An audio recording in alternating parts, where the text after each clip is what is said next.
I'm going to give you a trailer of a story that I've just written, and it's been illustrated by Blair Thornley. It's called Why We Are in Need of Tales. Fairy tales. Once upon a time, before we had fairy tales, we had actual tales. Everybody had them.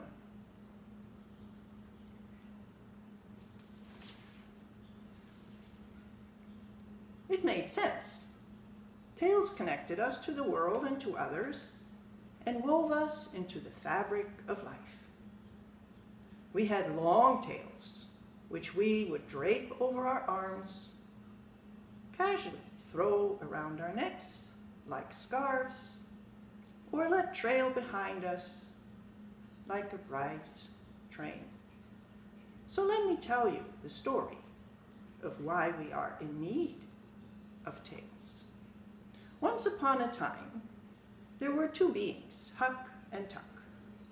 We don't remember if they were both female, both male, or female and male, but that's immaterial. Huck and Tuck were friends, best friends, and loved doing many things together. They loved to walk in the woods. They loved to drink tea by a tiny pond in the middle of nowhere. And they loved to hold tales.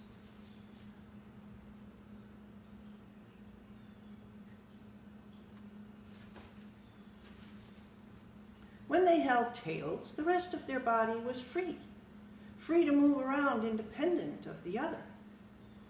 This has great advantages, of course.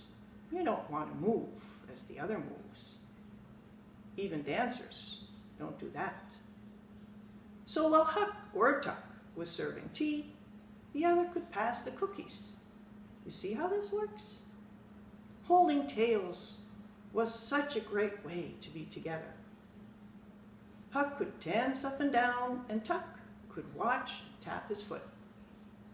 He could feel Huck's rhythm through the connected tails. Now, how cool is that? They could also help each other out, because if Tuck needed to reach for something far-fetched, boy, and we know how destabilizing that is, Huck could hold on to a tree with both arms while their tails, connected, would make sure Tuck didn't fall. Well, there's always a sad part to a story, and so it is with this one. Something started to happen. As humans developed tools, tales were needed less and less. Tales got shorter and shorter and eventually disappeared altogether. So, what's so sad about that? Because the whole thing was catastrophic for the human race. We couldn't do half the things we could before, and without tales we couldn't communicate in the way we could before either. See, tales could communicate with intense subtlety and accuracy. Now, without them, we need so very many words, and still we cannot communicate the way we used to.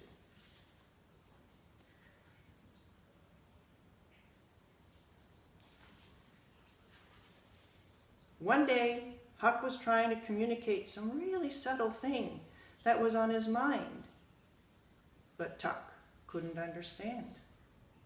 Later, they walked in silence through the woods, not even knowing what the other was thinking or feeling. They felt so disconnected from each other. Then Tuck started to tell a tale, about dragons and lizards in faraway lands, all of whom still had tails. And Huck understood. He started to feel connected again. So Huck and Tuck came up with a plan. They walked through the woods, they drank their tea, and they started telling tales.